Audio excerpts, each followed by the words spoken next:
Okey, auzubillahi minasyaitonirrajim. Bismillahirrahmanirrahim. Assalamualaikum warahmatullahi wabarakatuh. Selamat datang ke podcast Mac Kelantan. Terima kasih kerana bersama dengan kami pada hari ini. Jadi kita kembali dengan episod yang seterusnya. Sokset Mac Kelantan.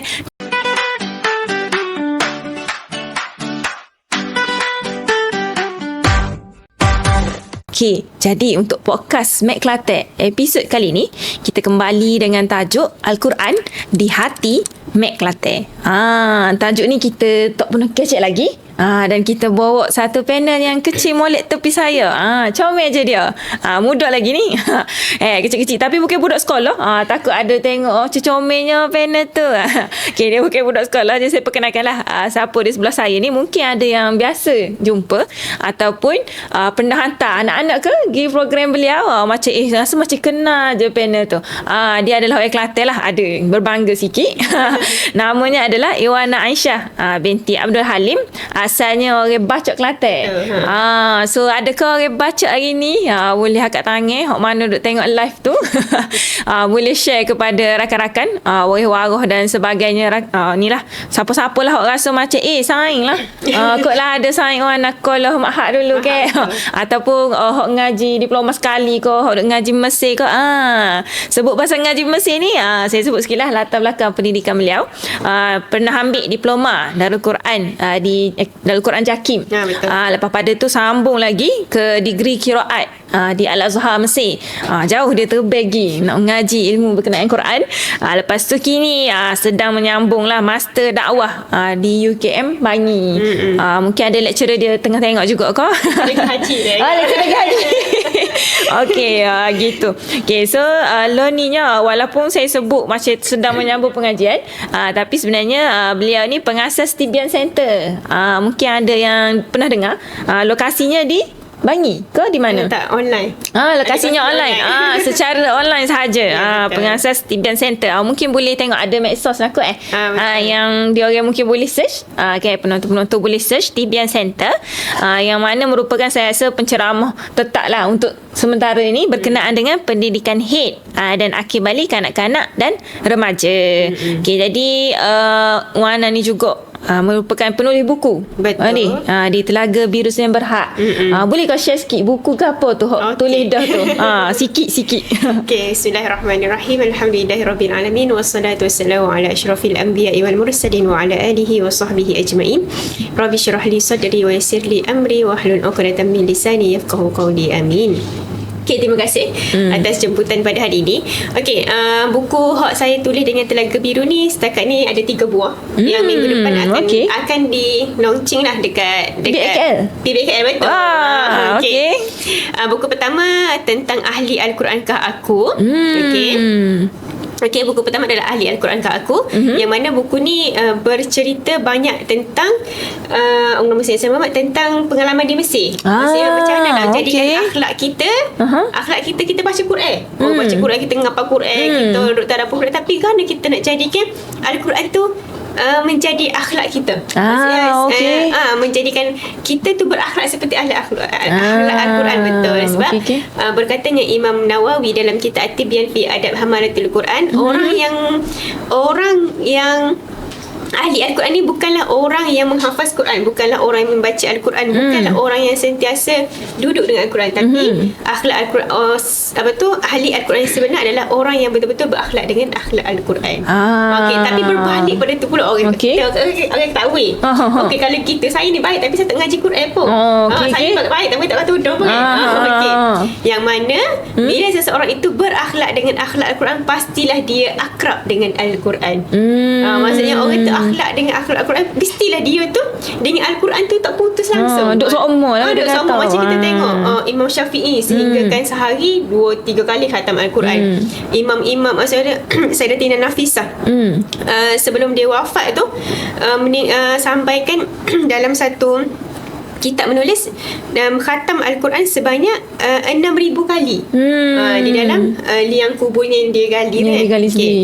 gali sendiri. Katanya betapa akhlak mereka berakhlak dengan Al-Quran, tapi mereka juga akrab dengan Al-Quran. Itu buku yang pertama. Nak tahu lebih kena beli.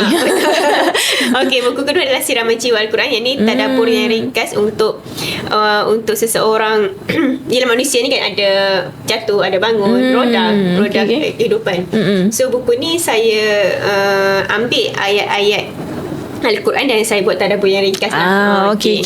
Dan buku yang ketiga yang akan launching minggu depan, yang akan launching minggu depan itu buku Kit Ibadah Wanita, yang mana komplit lah tentang darah haid, aurat, ikhtilat, taharah. Tapi secara ringkas saja sebab ini untuk orang awam, masyarakat orang, bukan kata untuk kita mengkaji betul-betul, tak lah. Maksudnya untuk untuk remaja sekolah menengah dan juga masyarakat awam yang baru nak kenal apa itu darah haid, macam mana nak kira darah haid yang sebenar, macam mana nak mandi wajib yang paling senang lah mandi wajib ni kan. Selalu kita tengok mandi wajib ni sampai 40 minit sampai 1 jam. Benda sebenarnya mandi wajib tu senang je sebenarnya. Tak perlu sabun, tak perlu shampoo pun, tak perlu apa-apa, hanya sekadar menggunakan air mutlak saja. Itulah buku yang ketiga saya. Okey. So tu 3 buku dan yang ketiga ni bakal keluar di PBK. So Kelantan cuti 2 minggu, cuti sekolah ni mana cikgu dan sebagainya. Tapi kalau tak cuti sekolah pun saya rasa dengan Agung cuti Agung dan sebagainya tu,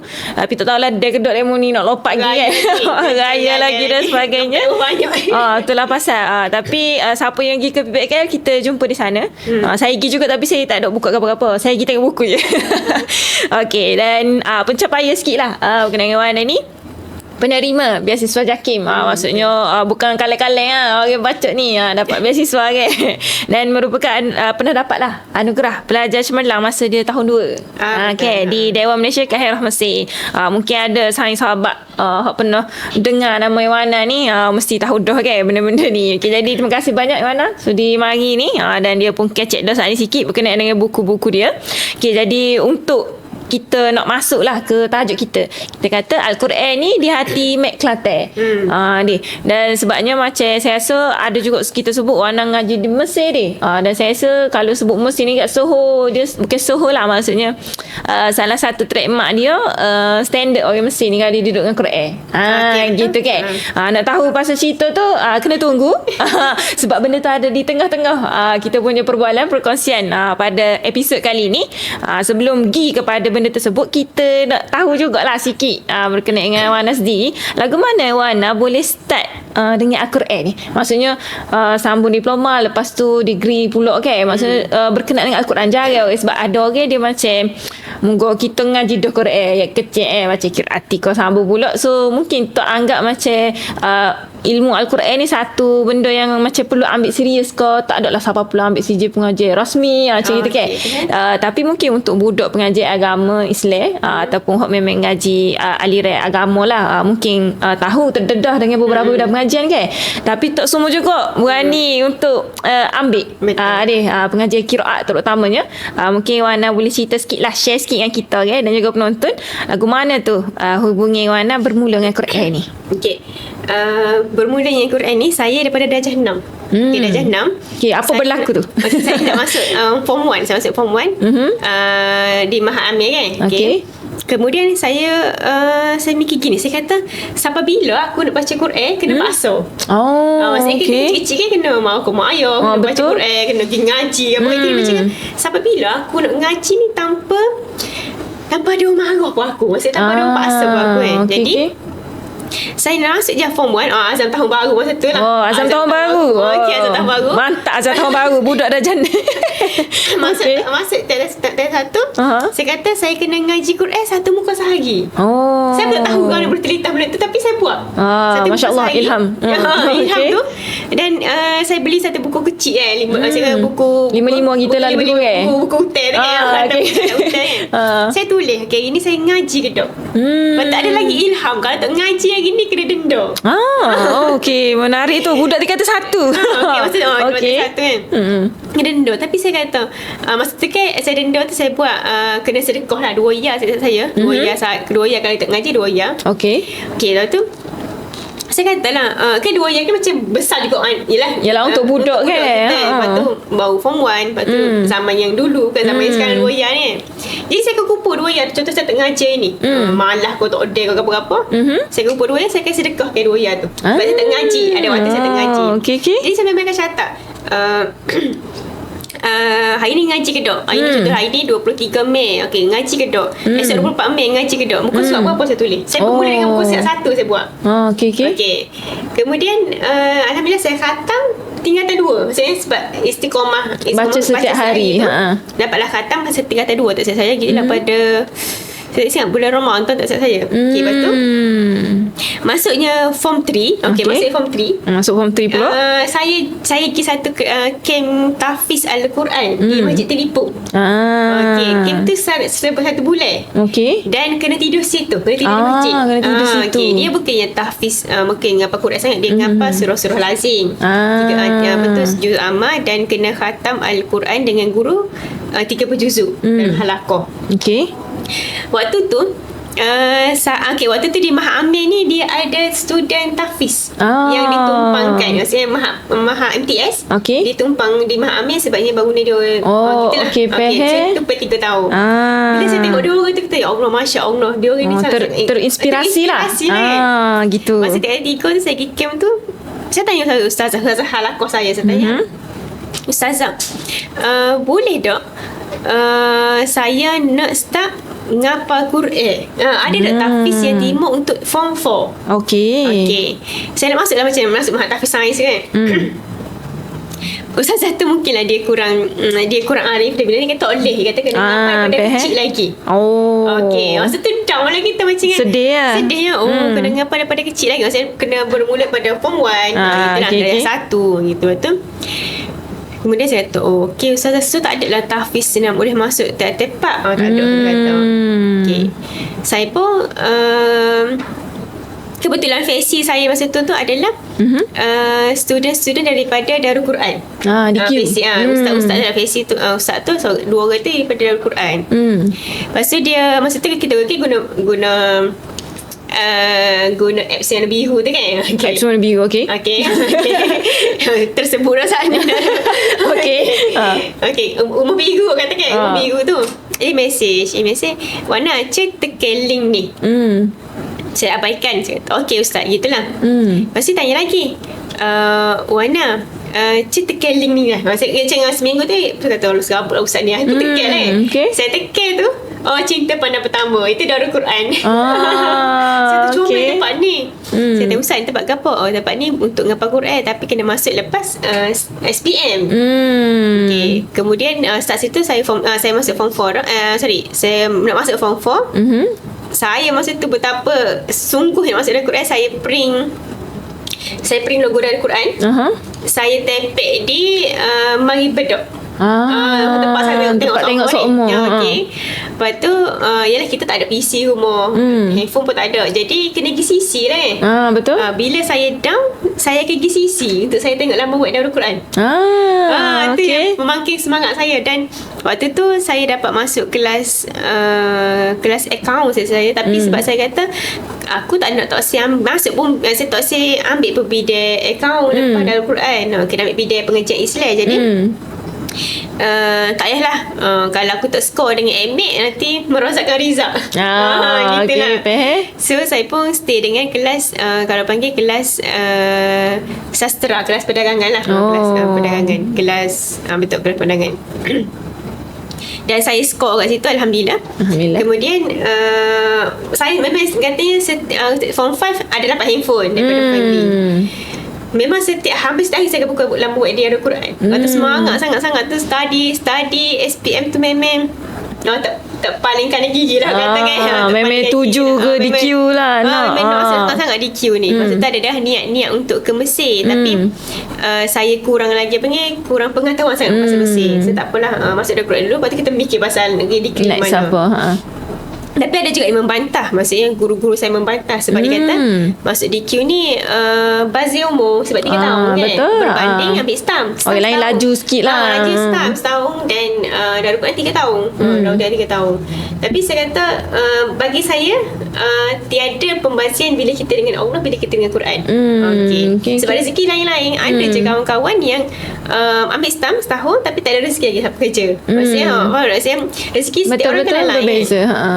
Jadi saya pun kata okay, tak apalah, dah masuklah DQ. Alhamdulillah dapat masuk DQ. Masuk DQ tu SEM yang kedua baru saya terbuka dengan untuk ke Mesir, untuk ambil bidang kiraat ke Mesir.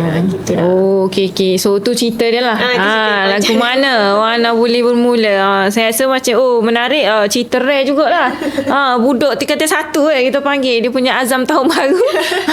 Nak kena baca Quran setiap hari. Satu je azam ya. Tapi unik lah kita kata. Sebab kita jarang lah kita kata jumpa budak-budak remaja yang macam tiba-tiba azam dia macam saya nak baca Quran setiap hari, siap tanda lagi, follow up lagi, komitmen tu. Maksudnya walaupun tak start ngabar Quran lagi, tapi disiplin. Kita panggil ada disiplin tersendiri. Benda tu mungkin Allah Ta'ala lah yang meletak kan. Wana mungkin budak ni kan lagi di jalan ni kan. Okay, jadi tu berkenaan dengan lagu mana boleh bermula dengan Al-Quran. Jadinya daripada tingkatan 1 ke tingkatan 5, 4 tadi tu masuklah ke DQ tu.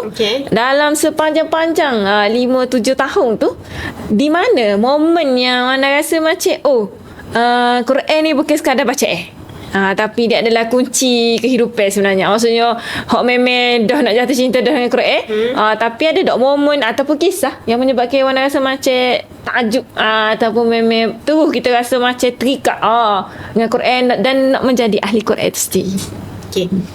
Okay, bila saya duduk dengan duduk 3 tahun di Darul Quran. Di Darul Quran pun kisah-kisahnya yang saya diuji. Maksudnya walaupun masuk Darul Quran, alhamdulillah lepas. Saya alhamdulillah dapat masuk Darul Quran. Memang suka sangat-sangat kan. 2 minggu sebelum saya nak masuk, sebelum saya SMSM 1, saya kena buat operation appendix. Saya sakit emergency, so kena pergi hospital Selayang. Doktor kata kena operate terus. Bila saya operate balik Kelantan, operation tu dia kena jangkitan. Dan benda tu terbuka. So kemudian dapat surat daripada Al-Quran, dia kata tangguh SEM je lah. Tangguh SEM. Dari Quran ni sistem dia tangguh SEM, dia kena masuk tampil. Kita tak ada masa SEM 2. Sebab kita kena ingat apa. Jadi tak bolehlah langkau-langkau jurus tu. So SEM 1 tangguh, kena masuk SEM 1 balik untuk tahun depan. Macam batch lain punya ni lah. Situlah momen yang macam jatuh. Dan saya rasa Al-Quran ni bukan hanya untuk sekadar menghafal dan bukan sekadar untuk membaca, tapi kita perlu ambil Al-Quran tu menghayati apa sebenarnya yang Allah nak bagi tahu. Dalam Al-Quran juga ada emosi. Ada tentang Nabi Yusuf, macam mana menghadapi cabaran dengan keluarga dan sebagainya. Macam mana Rasulullah sendiri menghadapi dalam surah Ad-Duha, menghadapi jadi anak yatim piatu. So dalam Al-Quran ni bukan sekadar kita baca. Kadang-kadang dalam hidup kita ni kita kata kita baca Quran. Okey, kita kata kita baca Quran, tapi kenapa kita rasa tak ada rasa pun Al-Quran tu sedang memujuk kita? Sebab kita kurang memahami dan kurang tadabbur dengan Quran. Sebenarnya Al-Quran bercerita segala-galanya. Cuma kita yang kurang ilmu untuk kita mendekati betul-betul Al-Quran ni. Al-Quran ni sedang menyampaikan aku jangan sedih. Depan lagi tu mujarab sikit lagi akan dapat dah sinar harapanmu. Maksudnya, tapi kita yang kurang akrab dengan Al-Quran. Sedangkan kalau tengok zaman Rasulullah dulu, zaman para sahabat, nak jaganya Al-Quran tu sehinggalah ada depan mata kita ni, sangat susah. Betul. Katanya lepas Rasulullah wafat, berlakunya ramainya para hufaz syahid di medan perang, itu di peperangan Yamamah, sehingga kan 70,000 para hufaz wafat. Dan datanglah Sayyidina Osman minta untuk Sayyidina Abu Bakar untuk kumpulkan Al-Quran. Sayyidina Umar. Sayyidina Umar. Tapi Sayyidina Abu Bakar kan tak sebab dia ada pembinaan kan, sebab Rasul tak pernah wasiatkan. Kemudian Tapi berlaku okey, lepas tu siaplah kumpul Quran. Lepas tu berlaku lagi orang salah baca Quran sebab tak ada titik baris. Okey, betul. so ulama pun buat titik baris pula. Sehingga kan sampai sekarang ni ada lagi satu kerajaan, iaitu Kementerian Dalam Negeri yang jaga kesucian Al-Quran. Kata Al-Quran sangat-sangat mulia, sangat-sangat agung. Law ni Quran ke apa kita nak? Ada berlakon. Wakaf ibtidah. Apa tekan. Bunyi kau apa semua. Sangat-sangat senang, tapi kita lah masih jauh dengan Al-Quran. Sebab kata guru saya, Quran tu ada je dalam rumah kita, itu dalam mai kita je. Tapi jauh dengan kita. Gitu. Betul. Hanya dirak. Bukan dalam hati. Gitu. Okay, so tu momen yang Wana rasa macam Quran ni adalah kunci kehidupan. Bila diuji dengan kesakitan lah masa tu kita kata ni. Tapi Wana tetap teguh berdiri lah kita kata, sebab itulah boleh sampai dia ke hari ni lah kita panggil ke. Alhamdulillah. Okay, jadinya bila duk sebut cerita yang dalam Quran ni, Wana kata tadi ada segala-galanya. Dan Quran ni bercerita. Jadinya sebagai macam Wana sendiri pun wanita muda. Okay, jadi kepada Mek Kelantan, mungkin tengah menonton kita punya live ni, mungkin Wana boleh cerita sikit kot sepanjang lah Wana belajar dan juga kata bersama dengan Al-Quran secara dekat berbandingan kita lain yang tak ngaji Quran ni kan. Ada tak hubungan istimewa antara Al-Quran dengan wanita? Okay, Al-Quran dengan wanita ni dia ada satu ayat Quran ni dalam surah Al-Baqarah yang kita selalu sama-sama kita duduk baca, terutamanya bila waktu meninggal dunia. Apa ayat tu? Innalillah. Betul. Inna ilaihi raji'un. Ayat itu semua kita baca, tapi kita kurang menghayatinya. Okey, ayat ni sangat-sangat saya suka. Yang mana ayat ni maksud dia sesungguhnya kami daripada Allah dan kembali kepadanya, juga kepada Allah. Kita akan kembali. Dan satu doa yang diajarkan oleh Abu Salamah kepada Ummu Salamah, iaitu doa dia, inna lillahi wa inna ilaihi raji'un, Allahumma ajurni fi musibati wa akhlif li khairan minha. Maksudnya, Allahumma ajurni fi musibati, ya Allah kurniakanlah pahala di atas ujian ini, wa akhlif li khairan minha, dan gantikanlah dia dengan lebih baik.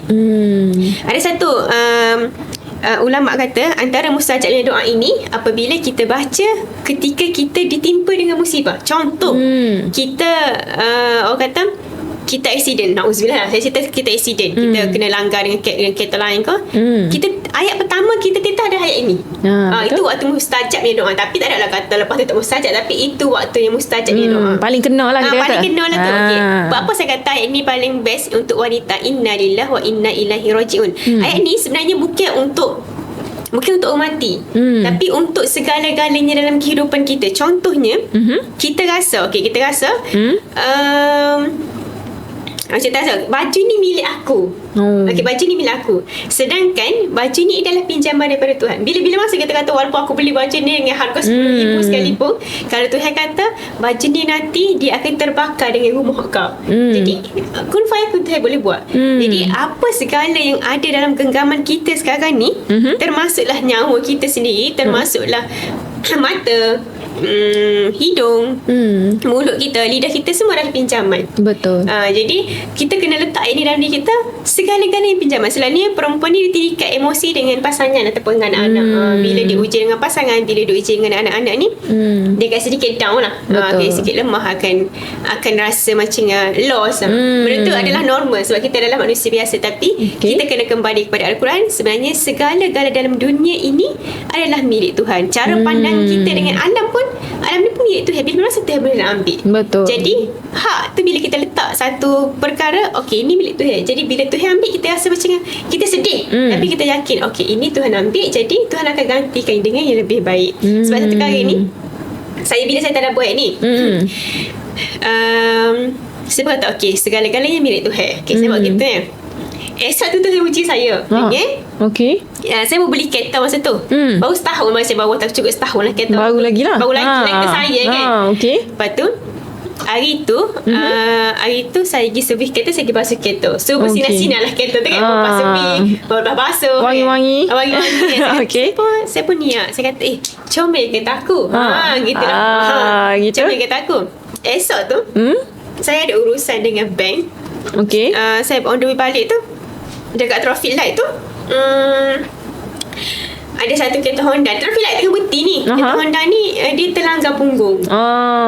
Okey. Kecil lah kereta ni. Betul. Apa itu tu kata minta maaf adik. Tak ada break. Bukan tak ada break. Habis tu ngantuk. Micro sleep. Yang ngantuk. Lepas tu macamnya break mungkin lah duduk main tekan minyak korang dah kan. Macam masa tu lah saya pun macam berhenti tepi tu, saya teringat mari bawa aku tadabbur ayat innalillahi wa inna ilaihi raji'un. Sekarang begitu saya kata okey tak apalah. Kemudian saya baca ayat Allahumma ajurni fi musibati wa akhlif li khairan minha. Saya tak apalah, ni kereta ni pun milik Tuhan. Ambil sikit tu, nak uji sikit sikit pun macam kata terkemek kat bonet tu, tapi tak nampak pun kalau macam tengok tempah tu. Benda tu tak nampak pun kan. Lepas tu kemudian abang tu pun tolong tengah repair dekat Pro 2. Okey. Okay. Dan katanya Allah menghadiahkan selepas ujian tu staff-staff Pro 2 tu ada yang seorang tu dia save nombor telefon saya. Save saya, dan dia beli buku pertama saya dekat ahli Al-Quran kat aku tu. Okay, bila dia beli buat story. Buat story, jadilah benda tu viral dekat staff-staff Pro 2 tu. Jadilah ramai sangat beli buku tu. Dan katanya dengan satu ujian ni, ujian ni kecil je. Ujian kecil, tapi dengan ujian tu lah Allah bagi rezeki kot lain pula. Gitu. Jadi ayat tu sangat-sangat, kalau tanya saya, kalau perempuan tingkat dengan emosi, jadi ayat tu boleh kita sentiasa, boleh kita amalkan. Ayat doa tu boleh kita amalkan, ataupun tadabburkan ayat tu secara lebih mendalam agar hati kita ni tidak terikat dengan sesiapa. At least kalau kita kehilangan tu tak adalah sedih yang melampau. Sehingga kita sedih, sedih manusia betul? Normal, ada emosi, ada marah, ada sedih. Betul. Tapi emosi juga adalah sementara, sebab dunia adalah sementara. Berkata mursyid saya sendiri iaitu Syekh Nik Bakri. Dia kata semua adalah sementara dan semua adalah pinjaman daripada Tuhan. Tak layak pun kita kata ini adalah milik aku, sedangkan ini adalah milik Tuhan. Gitu. Okey, so tu bagi pandangan Ewan lah. Maksudnya wanita dengan Al-Quran ni tak jauh, sebenarnya dekat saja. Dan kalau jadi kepegangan ayat innalillahi wa inna ilaihi raji'un, bukan tabu lah. Kadang orang macam apa dia ni, sebab seumur guna untuk time dengan kematian saja kan. Kalau kita dengar, kalau orang kemalangan pun kita guna apa mu tak mati lagi. Macam gitulah kan. Padahal apa-apa saja musibah sebenarnya. Okay, kalau ditimpa boleh saja amalkan ayat tersebut. Okay, jadinya bila kita kata Quran ni dengan wanita tak jauh pun, sebenarnya dekat, cuma dia macam tinggal kita nak pergi ke dia. Benarnya. Moga dia tak ada kaki tu kan. Al-Quran tapi dia pun tidak memerlukan kita pun. Dia cakap situ tengok kita benar kan. Tunggu bila budak ni nak mari kan. Jadi apa penghalang terbesar lah kan. Masih Wan ni mungkin berpengalaman lah. Mungkin banyak kita kata apa kita panggil musuh utama paling nyata untuk umat Islam ni kan. Memang cetel lah kita panggil dia. Jadinya nak buat sosok benda tu bukan setakat Quran lah. Nak buat benda baik yang lain yang itu pun sangatlah susah ada untuk setengah orang. Ada orang Allah ringankan badan dia. Apatah lagi kalau nak menjadi ahlul Quran itu sendiri. Pasti ada halangan-halangan dia kan. Mungkinlah saya rasa cabaran untuk ahli Quran lagi tinggi. Maksudnya contoh nak murojaah dan sebagainya kan. Tapi kalau untuk ahli Quran pun setara tu apatah lagi orang biasa ni. So mungkin Wana boleh share sikit tips kau sebelum pergi ke tips tu, gapo penghalang terbesar antara wanita hari ni nak benar-benar rapat dengan Quran ni. Masa kau problem dia kau dunia ni terlalu cantik sinar-sinar bling-bling kau ataupun hati tu ada masalah nak kena minta hati baru dengan Tuhan. Kalau ke mana tu? Mungkin mana boleh share sikit apa penghalang dan apa tips? Penghalang utama adalah kita mula esok. Kita mula esok. Dia macam nak diet gitulah. Macam nak habis tahun dah kan. Dia benar-benar. Okey. Diet lagi. Okey. Itulah pasal rasa penghalang utama adalah kita mula esok. Okey. Lepas tu kalau nak masuk Ramadan, tak apalah, start bulan Ramadan lagi lah. Saya contohlah ini 15 Syaban kan. 15 hari lagi aku start mengaji Quran sebab masuk Ramadan dah. Habis Ramadan, habisnya okey 1 Ramadan sehingga 10 Ramadan semangat lagi. Sebelah Ramadan macam letih dah. Letih dah kan. Kita nampak dah susut di masjid. Kita pun macam, sebab kita tak pernah baca 1 juzuk sehari. Tiba-tiba kita paksa push paksa 1 juzuk sehari tu. Jadi itu antara sebab kita mudah luntur dalam Ramadan. Dan yang kedua saya rasa masa lah kot. Masa sebenarnya masa kita sama je, cuma kita yang tidak pandai menguruskannya. Okay, antara perkara yang sentiasa saya buat adalah saya buat to-do list. Saya buat to-do list sebelum masuknya awal, sebelum masuknya bulan baru, saya akan buat to-do list by bulan tu. Contohnya bulan ni kena buat couple. Macam monthly goal gitulah. Monthly goal. Lepas tu lepas bulan saya akan buat ikut minggu pula. Contohnya weekly pula. Contohnya benda tu besar. Contoh saya kata kena siapkan tesis bab 1. Bab 1 kan besar. Contoh ada buku adalah 40 muka surat. Jadi saya buat by minggu. By minggu 40 muka surat bagi dengan 10 muka surat at least. 10 muka surat tu banyak tu, boleh kau berapa idea kan. Betul. Jadi saya buat by hari pula. Gitu antara yang saya pecah-pecahkan. Jadi nampaklah ringan setiap hari. Jadi apa yang saya buat adalah setiap hari tu memang akan buat sebelum tidur lah. Sebelum tidur saya memang akan buat to-do list. Okay. Dan betul, musuh utama adalah masa. Sebab kita sentiasa memberi alasan kita tak ada masa. Tapi sebenarnya kita ada masa je. Macam mana kita memberi masa untuk tidur dan memberi masa untuk makan. Sama juga dengan Al-Quran pun kita kena memberi masa. Ada satu kata-kata daripada seorang ulama, jangan memberikan sisa-sisa untuk Al-Quran. Sisa-sisa waktu sisa waktu. Al-Quran. Contohnya kan nak tidur malam, tidur malam boleh belik album. Ada masa lebih. Ada masa Itulah. lebih okay lah, macam bersalah dengan Quran kan. Lepas tu barulah buka handphone, Surah Al-Mulk. Surah Al-Mulk tu pun ayat kelima dengar dah. Okey. Ayat kelima dengar dah. Jadi jangan bagi masa sisa waktu tu untuk Al-Quran. Jadi bangun pagi at least lah selepas subuh tu luangkan masa walaupun satu ayat, walaupun hanya baca surah lazim. Itu juga Al-Quran. Tak boleh kita kata surah lazim cepung. Tak, itu juga Al-Quran. Memang Al-Quran untuk kita semua, dan 30 juzuk itu adalah untuk kita. Okey. Jadi kena berikan masa untuk Al-Quran. Jangan meletakkan saya tak ada sebab malulah kita kan dengan Tuhan. Esok kita nak masuk kubur, esok Tuhan kata apa tak ngaji Quran, tak ada. Abilah kita jawab kita depan Tuhan kan, depan malaikat, apa tak ngaji Quran, tak ada. Sedangkan mulut kita ni sama mulut kata aku sayang Quran, aku cinta Quran. Kalau orang bijak orang bakar nak marah. Bijak nak marah. Tapi bagaimana kita dengan Al-Quran? Betul, saya setuju benda tu. Ada bijak Quran kan, kita semangat. Okey. Tapi bila kita tak ada pun solat pun tidak. Na'udzubillah, apatah lagi dengan Quran. Kita banyak selfie dengan orang daripada selfie dengan Quran gitu kan. Jadi kita dengan Al-Quran memang kena bersahabat seperti mana kita nak dia sahabat di akhirat kan, untuk beri syafaat pada kita.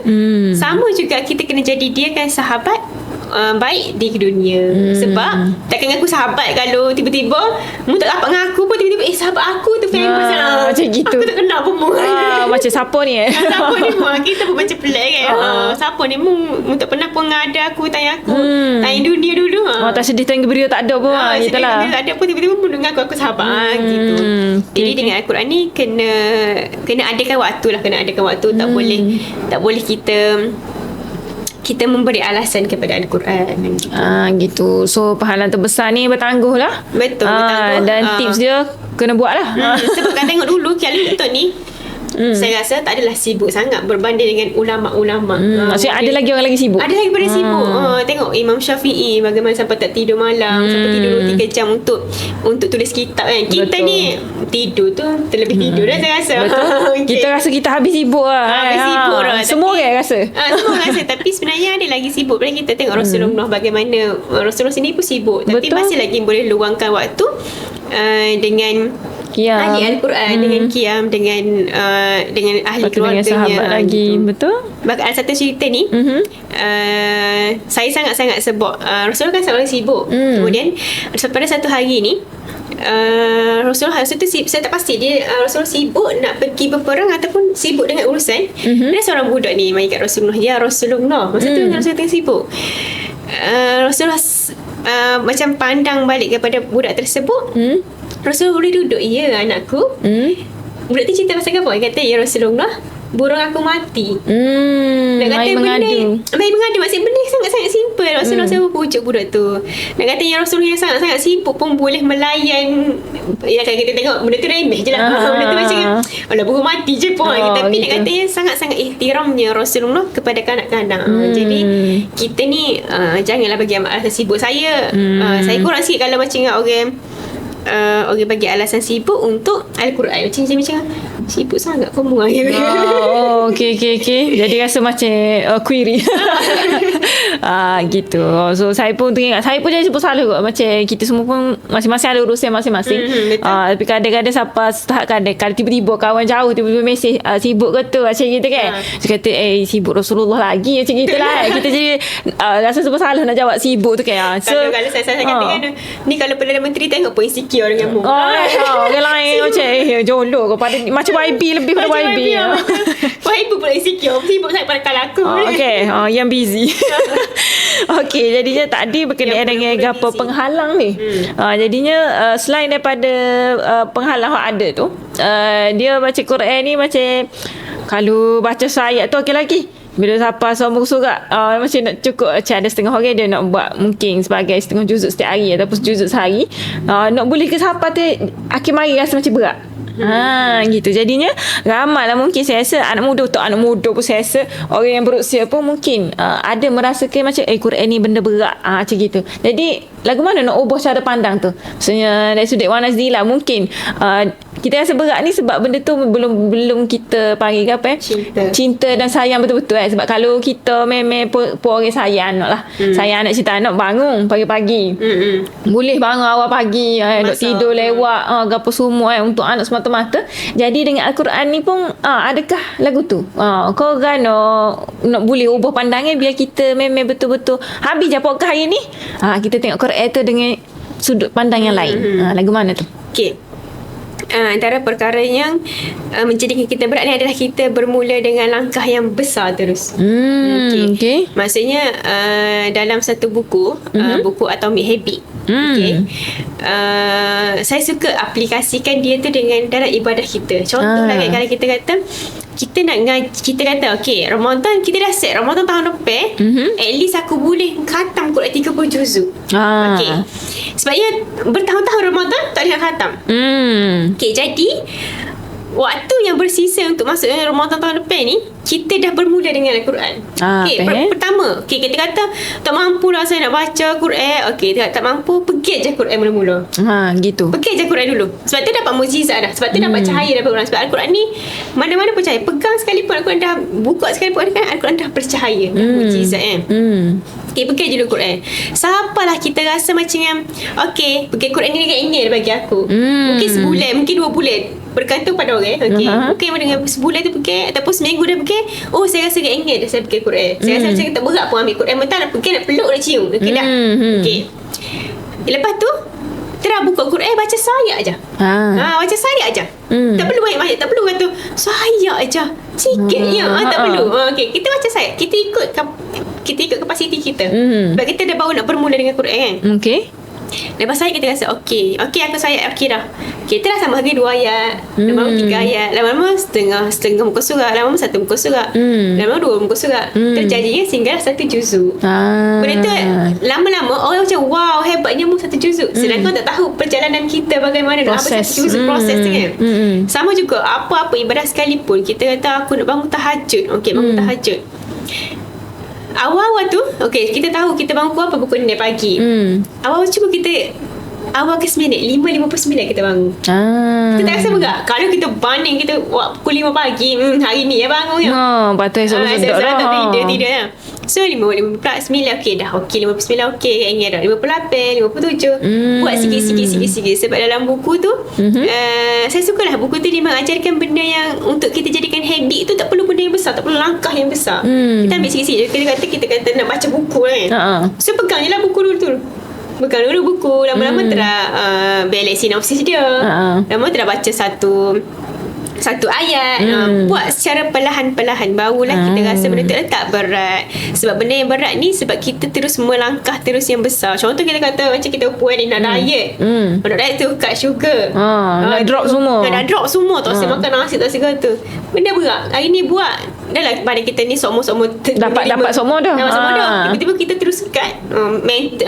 Psikologi kita pun jadi macam tak boleh makan, tak boleh makan. Cuba slow-slow dulu. Okay, hari ni mungkin minggu ni kita minta kita tak hari kita minum jus. Tapi minggu tu kita buat lah. Okay, minggu ni boleh minum jus 3 kali je. 3 kali je. So minggu depan lama boleh biasa 3 kali, buat 2 kali pun dah, buat sekali pun dah, lama pun dah cut. Tak perlu melangkah besar tu. Sebab bila melangkah besar, memek out. Sama juga pada Ramadan bapa terkat apa ni? Tiba-tiba tengah-tengah tu. Tergendala tu. Tergendala dengan lagu raya lagi. Biskut lah. Biskut raya, baju raya tak siap lagi. Jadi itulah antara tips yang selalu saya pegang dan saya amalkan diri saya. Contoh saya nak buat sesuatu amalan tu, saya macam berat lah, saya rasa berat, saya tak pernah amalkan kan. Jadi saya buat sikit-sikit dulu. Gitu. Okay, so benda tu rasa berat sebabnya kita ambil langkah besar tu. Betul. So Wana punya suggestion adalah boleh baca buku Atomic Habit. Kalau nak tahu lebih detail gapo sebenarnya Wana nak bobel ni tu, kotlah ada orang macam Tok Haji dengar lagi. Kan boleh tengok. Cuma dia punya kuncinya adalah buat sikit demi sikit. Betul. Tapi benda tu perlu ke proses kesabaran lah. Manusia ni dia ada masalah sikit dengan proses yang panjang ataupun sabar. Tapi Allah kata dia memang cipta manusia ni yang tergesa-gesa. Memang sifat dia tergesa-gesa. Jadi kenali diri kita. Sedangkan kita kecil-kecil dulu bukan tu boleh jalan. Itulah pasal. Aduh lah. Ni semua cepat. Tu kena kujung lalu gitu lah kan. Padahal nak kena tunggu tangga baru selamat sampai gitu kan. Jadi sama-sama lah kita bersabar untuk merasakan Quran ni. Okay, jadi yang seterusnya awal-awal tadi saya ada sebut di awal kita live ni berkenaan dengan salah satu perangai orang Arab ni suka sangat dengan Quran. Maksudnya kalau naik bah ke pak cik taksi ke apa semua ke standard je dia kita panggil baca lah baca Quran dan sebagainya. Walaupun kalau luar pendek maksudnya kalau kita tengok tu macam macam tak berakhlak mana orang Quran, tapi dia lidah dia Quran tu macam sangat dekat. Jadinya sepanjang lah Wana duduk di Mesir, apa pengalaman yang Wana rasa macam benda tu membentuk diri dan menjadi pegangan sampai lah ni ke? Ada tak kenangan manis di Mesir tu? Yang antara yang bestnya di Mesir, walaupun kedai kecil-kecil kita kata macam 7E tapi kedai dia tu macam bukan dalam kedai lah, tepi-tepi kedai ni, tepi-tepi jalan ni, dia pagi memang akan buka audio Quran. Yang pertama. Yang keduanya, dia sambil-sambil tu customer tu bukan scroll handphone, tapi dia pakai Quran, baca Quran. Saya pernah pergi satu tu, saya nak beli air dekat pasar. Pak cik ni tak ada customer lah, maksudnya saya baru nak masuk. So pak cik ni bos, ada anak buah lagi kan. Bos ni tengah baca Quran, anak buah tu lah saya masuk tu, dia pun bagi tahu anak buah dia kata ni budak ni nak air. So macam anak buah dia tolong gisi air ke apa-apa ni, pak cik tu teruskan baca Quran. Lepas balik so pun main handphone pun, kita tengok TikTok pasal video so tak apa-apa dua je. Dia scroll Quran lagi. Dia scroll Quran tapi dia baca. Tapi orang Arab ni dia banyak kepada physical Quran. Dia pegang tangan. Pegang tangan. Macam tasbih pun, tasbih yang dia orang jarang sikit guna tasbih yang digital, dia guna tasbih kayu bulat-bulat tu. Bulat-bulat tu kan. Comel lah benda tu. Jadi macam tengok bila pocik ni, memang benda tu bila sampai Mesir, antara kalau macam bulu-bulu sampai Mesir kan, pergi ziarah Mesir, pergi jalan di Mesir, benda tu jadi kacau shock dia, ngaji Quran mana-mana tanpa pun pergi Quran. Kalau kita duduk Malaysia tengok kita orang ambil gambar viral lah kan, macam gitulah, beri memolek yang gitu lah kan. Okay, jadi dekat Mesir tu yang saya rasa macam sangat-sangat memberi kesan dalam jiwa.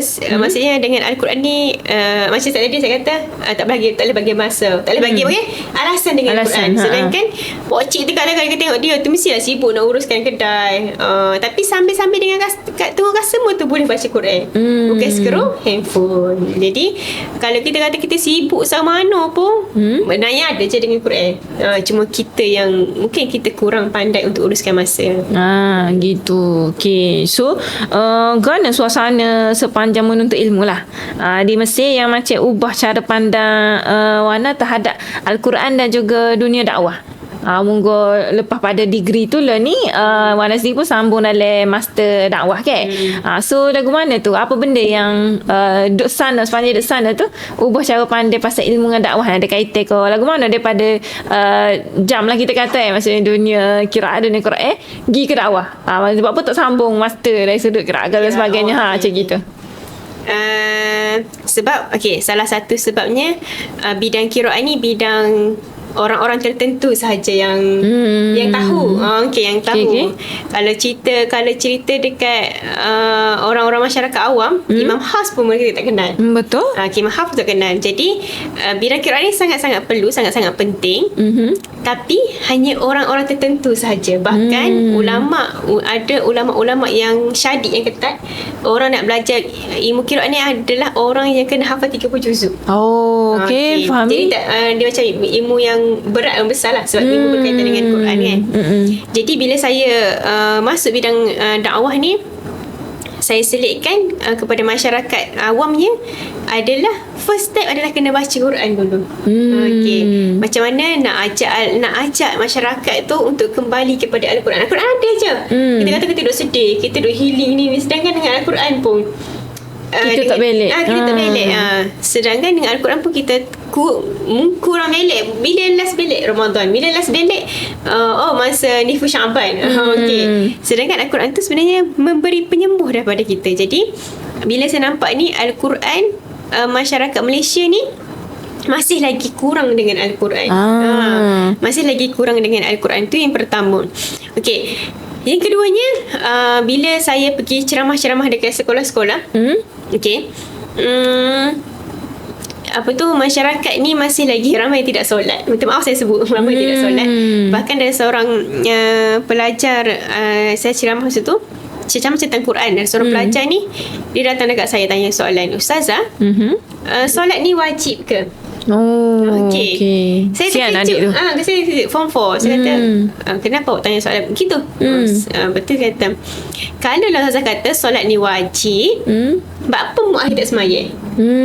Buat apa mu'ah tak semayang? Jadi itulah yang kalau kita tengok ustaz-ustaz duk ceramah-ceramah kan, masyarakat masih lagi ramai tak semayang. Kajian-kajian yang mengatakan berapa persen kita nampak orang semayang ramai, tapi sebenarnya circle kita tu semayang. Kalau kita duduk di dunia yang luar, sangat-sangat bila saya pergi ceramah-ceramah di sekolah-sekolah tu, dulu kata shock lah. Macam kita tengok tak semayang, dengan pelajar-pelajar terlibat dengan video porno, dengan pelajar tu benda-benda yang besar lah. Benda-benda yang basic, contohnya mandi wajib, kiraan haid, asal tubik darah je haid.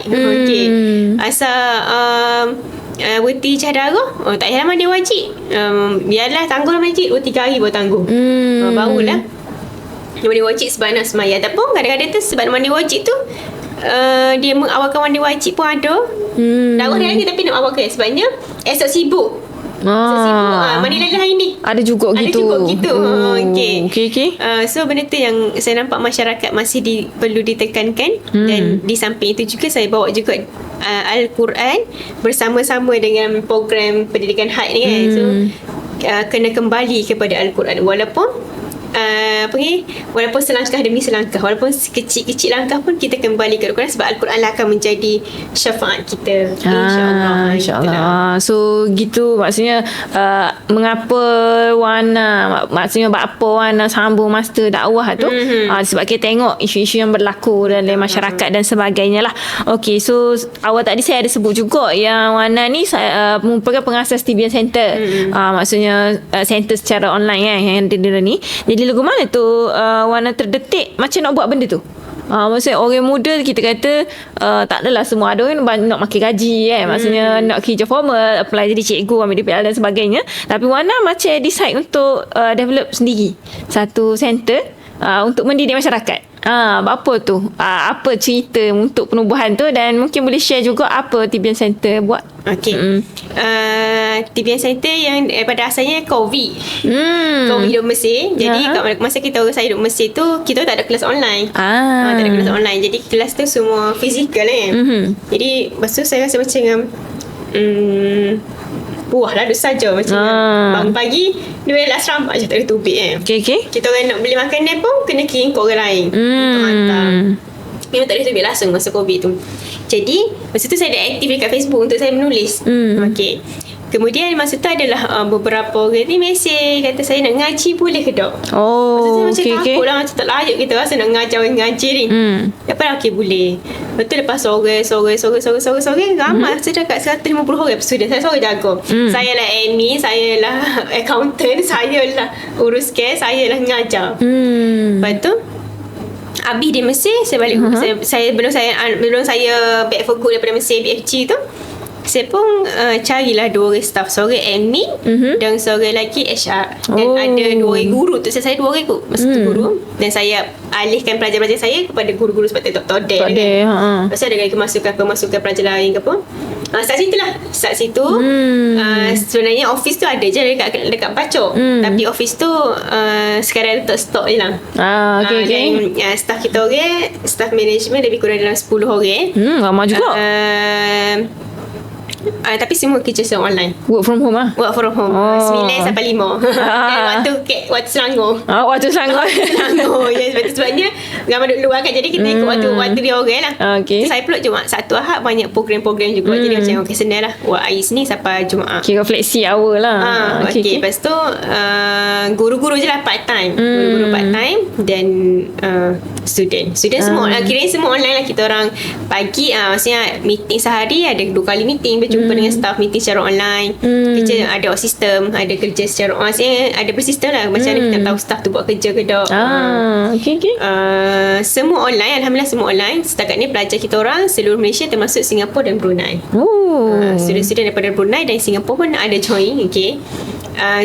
Dan kelas dalam kelas tu ada kelas ngaji Quran, kelas Iqra, kelas hafazan, kelas bersanad, kelas taranum, yes betul. Lepas tu tak ada kelas qiraat, tak ada. Kelas qiraat tak ada. Yang paling tinggi lah kelas taranum lah. Select kelas taranum lah yang kena ambil guru-guru yang profesional lah. Dan sekarang ni satu lagi yang kita orang buat itu program pendidikan haid kanak-kanak, pendidikan awal haid kanak-kanak. Itulah yang paling aktif lah saya rasa sekali. Itu yang first program secara fizikal. Itu first program secara fizikal. Dan satu Malaysia lah kita orang round untuk program tu. Gitu. Okay, so mantap boleh bagi tepuk kepada Wana ni. Maksudnya dalam usia yang muda, tapi dia dah buka kita panggil perusahaan sendiri lah kan, bisnes sendiri. Maksudnya dan dia tahu bila tak ada tangan nak kena hire staff, tambahan dan sebagainya, lagu mana nak buat delegasi, nak buat sistem kerja dan sebagainya. So nak tahu waktu lebih lanjut kena jemput dia lah. Nak kena jemput dia, mungkin dia kena bagi tak asing pula lah pasal pengurusan management bisnes dan sebagainya. Cuma hari ni topik kita pasal Quran lah. Cumanya TVN Center ni fokus kepada kelas-kelas yang Wana sebutkan tadi tu lah. So siapa nak tahu lebih lanjut, mungkin boleh pergi ke medsos Wana sendiri lah untuk tengok apa benda yang ada dan apa benda yang menarik untuk join. Dan ada kelas fizikal terkini tu Wana sebut pasal kelas awal haid kan. Pendidikan awal haid. Pendidikan awal haid kadang-kadang. So sepanjang handle kelas tu apa angle yang Wana rasa macam selain daripada isu yang banyak remaja ataupun anak muda kita ni tak tahu benda-benda wajib ataupun dalam Islam ni ataupun apa Islam ni satu benda yang complicated dan sebagainya. Jadi sepanjang duk handle adik-adik remaja kita ni, apa yang Wana rasa macam kena ada pihak-pihak lain juga yang turut sama bertanggungjawab? Ataupun sebenarnya benda ni, isu ni kena perlukan kerjasama siapa sebenarnya supaya macam literasi ataupun pengetahuan anak-anak muda kita terhadap agama Islam itu sendiri lebih mendalam. Bantu. Yang first kali yang perlu bekerjasama dalam ibadah budak-budak lah, ibadah kanak-kanak kat rumah anak-anak adalah ibu ayah lah. Sebab kita tahu kan ibu ayah adalah madrasah pertama anak-anak. Sebab dekat sekolah guru mengajar bab-bab darah haid, mandi wajib. Tapi mungkin dalam kelas tu ramai 40 orang, 30 orang, guru tak dapat cover semua. Hok duduk belakang sekali duduk main. Lepas tu kadang-kadang kalau tak main pun dia nak tanya soalan pun dia mandi sebab lelaki. Ada kelas campur lelaki puan kan. Malu nak tanya. Guru pun mungkin malu juga untuk bercerita secara detail. bila dalam program saya ni selama 3 jam saya dedahkan secara agak detail untuk kanak-kanak. Awal-awal sekali saya dedahkan kenapa kita ni akan ada bakir balik. Okey. Apa tanda-tanda kita akil balik? Contohnya payudara mula membesar, ada bulu ketiak, ada bulu kemaluan. Benda-benda daripada sudut sains macam gitulah. So benda tu mesti budak kata tanya, apa tu beg gini? Apa beg gini? Apa hari tu gitu? Apa hari ni gini? Betul. Lepas tu bila nak tubik headnya? Okey, kita baca bahasa head bila nak tubik. Okey, daripada mana head tu mari? Daripada rahim. Rahim tempat gapung. Saya cerita. Okey. Dan soalan yang agak kelakar, Ustazah, orang India atau Cina main head tak? Dia ingat ikut bangsa pula. Betul. Ni. Sebab dia kata apa kita kena belajar. Orang lain macam relax je. Macam relax. Saya kata okey, agama Islam ni ditingkat dengan ibadah. Okey, ibadah paling penting apa? Okey, solat, lagi puasa, haji, umrah. Semua tu diikat. Dan semua tu berkaitan dengan head kita. Kalau head tak boleh buatlah ibadah haji, umrah kan, tawaf semua kan. Jadi dia kata, barulah lupa head. Okay, you main head ke tak? Okay. Orang lelaki main head ke tak? Banyak pula persoalan dia. Okay. Okay. Okay, lelaki main head ke tak? Saya okay. First cerita, perempuan akan ada rahim. 3 jam habis tu, setelah akhir tu, okay, ada soalan tak kat tangan? Ustazah, lelaki ada head ke tak? Saya tanya, okay, berbalik kepada first kali, lelaki ada rahim ke tak ada? Okay, jadi berakhir lelaki ada head ke tak ada? Okay. Jawapan redah kan, tapi dia mikir juga benda yang sebab budak kan. Dia kena ajar apa relation, kaitan antara benda ni dengan benda ni kan. Okay. Lepas tu tanya lagi, kalau setengah yata jadi ngada dah. Best sebab dia tak tahu kan. Okay. Jadi benda-benda tu lah yang saya rasa ibu ayah memang kena tengok dekat rumah. Contohnya ibu ayah. Contohnya okay, kita tengok anak kita darjah 5 dah mari head. Okay, mari head. Kemudian kita tengok hari pertama, hari kedua, lepas tu bila 7 hari kita tengok anak kita tak semayang lagi. Kita tanya kakak, hari ni hari ke-7 dah kakak kena pergi check darah head tu. Dan kita kena ajar dia macam mana nak check darah head, macam mana nak mandi wajib. Memang dia belajar kat sekolah, dia masuk program dia belajar, tapi kadang-kadang budak tak ingat pun. Betul. Ataupun bila kita ulang balik kat rumah, Ustazah pernah ajar dulu kat sekolah, gini kau mandi dia. Okey, satu. Yang keduanya, ibu ayah ni bila anak tu dia 2 mari keluar darah, tu dia katakan head. Sedangkan kalau cukup 9 tahun hijrah bukan lagi head. Dia ada kiraan umur. Jadi mak ayah umur jah 1 jah 2 tubik jah darah kata head tu. Dan paling ramai ramai yang wanita salah faham adalah apabila keluarnya darah berturut-turut selama 16 hari 17 hari, yang hari ke-16 hari ke-7 tu dia mengatakan itu adalah istihadah. Itu adalah salah. Okey. Maksudnya hari ke-16, hari ke-16, 17 kalau berturut-turut tak semestinya itu istihadah. Jadi kena rujuk kepada orang yang arif ataupun kita teruskan belajar lagi sebab bab istihadah terlalu panjang. Betul. Okey. Jadi itu yang saya kata, memang kat mana-mana pun mak ayah paling penting duk gumul. Mak ayah paling penting. Mak ayah kena tahu. Okey kakak, kalau mak ayah mandi wajib lepas asar, kena ganti Zohor. Okey, jadi kalau mak ayah tak tengok benda tu, anak-anak pun lagu lah. Sebab anak-anak ni dia ada otak-otak kreatif dia.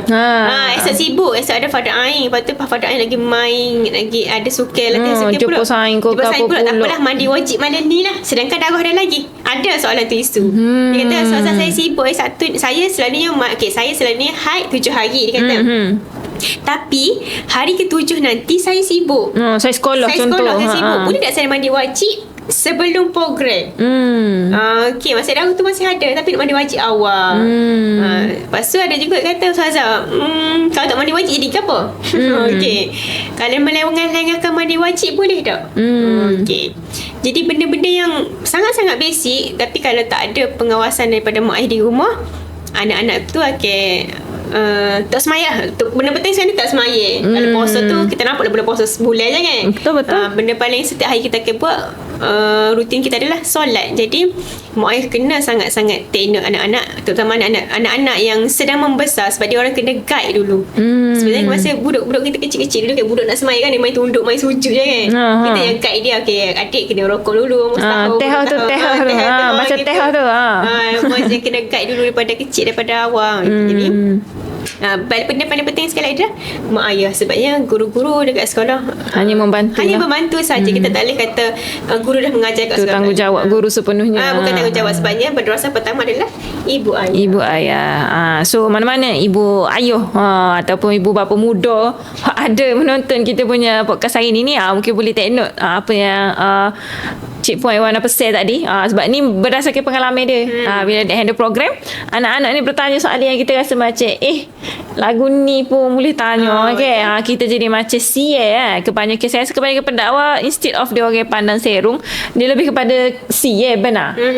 Bila kita jumpa budak-budak ni, kita jadi macam nyanyo lah dia tak aje lagu ni. Macam sendiri pun bila kalau saya tengok ada budak, macam kalau budak mahak saya rasa standard apa baca-baca maksurat ke zikir maksurat contoh standard lah ada yang mungkin dah ingat di lidah. Tapi ada setengah budak tak pernah terdedah. Jadi bila dia tengok benda tu, dia seolah tengok satu sebuah Quran macam gitu kan. Jadi takut sudah lah, takut gagak nak baca ke apa kan. Tapi benda gini dia bermula pada mak ayah. Sebab saya ingat waktu saya sekolah menengah dulu, yalah senior kita aja baca maksurat, kita belilah buku maksurat kecil tu kan. So on the way pergi sekolah, saya buka lah nak baca benda tu. Ayah saya dia kata gini, maksurat tak ingat lagi kau? Cara dia tanya. Pasal saya tak baca dah maksurat depan dia. Menyebabkan kita terpaksa ingat maksurat tu sendiri. Jadi parents ni dia memainkan peranan yang penting. Betul. lah. Secara ada satu soalan dia tanya, Ustazah, bapa saya baru tahu puasa kena ganti. Masa saya kata, okey, awak ingat tak puasa berapa kali tertinggal teringat tak tulis pun. Sebenarnya benda remeh je. Kadang-kadang kena catat. Bila kita datang haid ni, warna haid semua kena catat. Sebab kita takut darah tu melebihi 15 hari. Lepas tu kita nak rujuk pada guru tu, guru kan tengok semua history kita daripada hari pertama hingga ke hari 15. Jadi gitu. macam mana sekalipun mak ayah yang paling sangat-sangat memainkan peranan lah dekat umur tu. Okay, jadi terima kasih banyak untuk Iwana. Sepanjang saya tak pastilah juga dah berapa minit ataupun sejam berkongsi berkenaan dengan perjalanan dia, lagu mana dia bermula dengan Quran dan sebagainya. Jadinya bila tengok balik cerita dia masa tingkat satu azam dia nak baca Quran tu, mungkin mak ayah boleh check juga anak-anak azam gana ni tahun baru ni kan. Mungkin boleh check juga dan pastikan Al-Quran tu ada dalam to-do list ataupun kita punya goal dan sebagainya. Nak gapo, sebab Quran ni banyak, bukan setakat baca. Tadabbur satu urusan dah, tafsir satu urusan yang lain pula, nak belajar taranum satu benda lain pula. So boleh pilih masing-masing nak mendekati Al-Quran lagu mana, nak menjadi Al-Quran di hati Mek Kelantan tu setara mana. Jadi kita masuk pada segmen yang terakhir. Kita akan sebut segmen ni doa Mek Kelantan lah. Maksudnya kita minta daripada panel kita doa favorite ataupun kegemaran dia untuk dia kongsikan kepada penonton.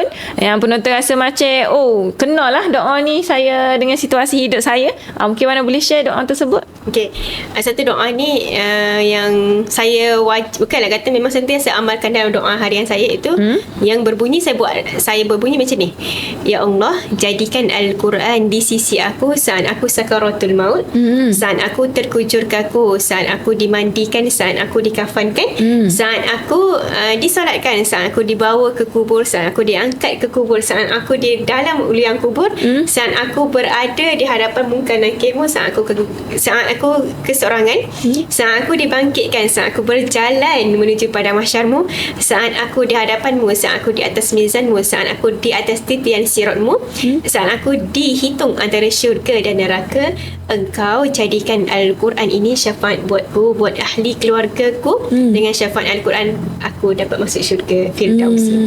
Itu doa yang saya Allahumma amin. saya rasa macam memang kita minta dengan Allah tu setiap langkah kita, setiap perjalanan. Bila setiap perjalanan kita sakaratul maut tu, Al-Quran ada dekat sisi kita. Al-Quran jadi sahabat kita. Maksudnya biar Al-Quran tu kata, ni sahabat aku, jadi aku tak boleh tinggal dia. Sebab bila masuk dalam kubur, benda yang paling malaikat tak boleh halau adalah Quran lah. Bila dia mari depan dia tak boleh halau siapa mu. Okay, ni aku ni Al-Quran. So malaikat tak boleh nak halau dah. Tak boleh nak halau dah. Kalau amalan lain malaikat boleh halau lagi, tapi Al-Quran malaikat tak boleh halau. Jadi syafaat Nabi daripada mahsyar. Syafaat Nabi daripada Quran mari dulu. Jadi kita jadikan Al-Quran tu sebagai kehidupan kita, dan moga-moga setiap langkah kita menuju alam barzah, alam akhirat tu, Al-Quran menemani kita. Sebabnya di dunia kita ni kita menjadikan Al-Quran itu sahabat baik. Betul. Okay, jadi saya kira di samping perkongsian doa tersebut, kalau terlepas jangan pusing. Boleh tengok kita punya rakaman di YouTube podcast Mek Kelantan. Aku lah tinggal macam panggil lajunya pula lah Iwan nak baca doa tadi. Jangan pusing. Sebenarnya tu adalah setiap langkah dalam perjalanan kita nak jumpa Allah Ta'ala sebenarnya. Kalau kita ingat, so Iwan nak jadikan setiap langkah tersebut sebagai doa dia, supaya Quran ni jadi syafaat dan sebagainya. Dan saya rasa ayat di hujung tadi tu pesanan akhir daripada Wana lah kot untuk semua, maksudnya untuk jadikan Al-Quran ni sebagai sahabat kita. Okay, jadi terima kasih banyak. Terima kasih juga ada jemputan. Sebab sudi mari dan bersama dengan penonton kita pada hari ini. Okay, jadi yang mana mungkin ni first time tertengok pasal podcast Mek Kelantan ko, ataupun ni first time baru dengar pasal Tibian Center, tak tahu pula wujud contoh kan. Jangan pusing, bukan satu kesalahan, bukan satu dosa. Selamat berkenalan. Untuk yang baru berkenalan tu, boleh follow kita punya medsos podcast Mek Kelantan, ataupun boleh follow medsos Tibian Center untuk ketahui dengan lebih lanjut lah apa yang berlaku dan sebagainya. Dan untuk pengetahuan semua, ni episod rakaman lah yang maksudnya dah memasuki 31. Masya Allah. Dah banyak lah kita kata. Doakan kami moga-moga istiqamah lah. InsyaAllah. Bukan saja dengan podcast, tapi istiqamah dengan Quran itu sendiri. InsyaAllah. Jadi terima kasih banyak kepada semua penonton. Terima kasih juga kepada kru-kru yang berada di belakang kamera sana, editing dan sebagainya. Terima kasih banyak. Kita jumpa pada episod yang seterusnya, insyaAllah. Wabillahi taufiq wal hidayah. Wassalamualaikum warahmatullahi wabarakatuh. Sukses Mek Kelantan. Jumpa lagi. Assalamualaikum.